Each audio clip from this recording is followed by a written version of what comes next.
ગુજરાત સરકાર દ્વારા ખેડૂતોને આધુનિક ખેતી તરફ પ્રોત્સાહિત કરવા માટે ખેતીવાડી સાધન સહાય યોજના અમલમાં મૂકવામાં આવી છે। આ યોજના હેઠળ ટ્રેક્ટર, પંપ સેટ, તાડપત્રી, rotavator, cultivator, seed drill, power driller અને થ્રેસર જેવા વિવિધ ખેતીવાડી સાધનોની ખરીદી પર 40 થી 80% સુધીની સબસિડી આપવામાં આવશે। સરકારનો મુખ્ય ઉદ્દેશ્ય ખેતીમાં યાંત્રિકીકરણ વધારી ખેડૂતોનો ખર્ચ ઘટાડવાનો અને ઉત્પાદન વધારવાનો છે। યોજનાનો લાભ મેળવવા માટે અરજદાર ગુજરાતનો રહેવાસી અને જમીન ધારક ખેડૂત હોવો જરૂરી છે।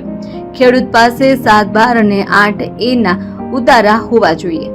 અનુસૂચિત જાતિ અને જનજાતિના ખેડૂતોને વધુ સહાય આપવામાં આવશે। અરજી પ્રક્રિયા સંપૂર્ણપણે ઓનલાઈન છે અને ખેડૂતો આઈ ખેડૂત પોર્ટલ પર જઈને અરજી કરી શકશે। અરજી માટે આધાર કાર્ડ, બેંક પાસબુક, જમીનના ઉતારા અને જરૂરી અન્ય દસ્તાવેજો રજૂ કરવામાં આવશે। અરજી મંજૂર થયા બાદ ખેડૂત સાધન ખરીદી શકશે અને સબસિડીની રકમ સીધી તેના બેંક ખાતામાં ડીબીટી દ્વારા જમા કરવામાં આવશે। આ યોજના નાના અને શ્રીમંત ખેડૂતો માટે આશીર્વાદ સમાન સાબિત થઈ શકે છે, જેનાથી આધુનિક ખેતીને વેગ મળશે અને ખેડૂતોની આવકમાં વધારો થશે।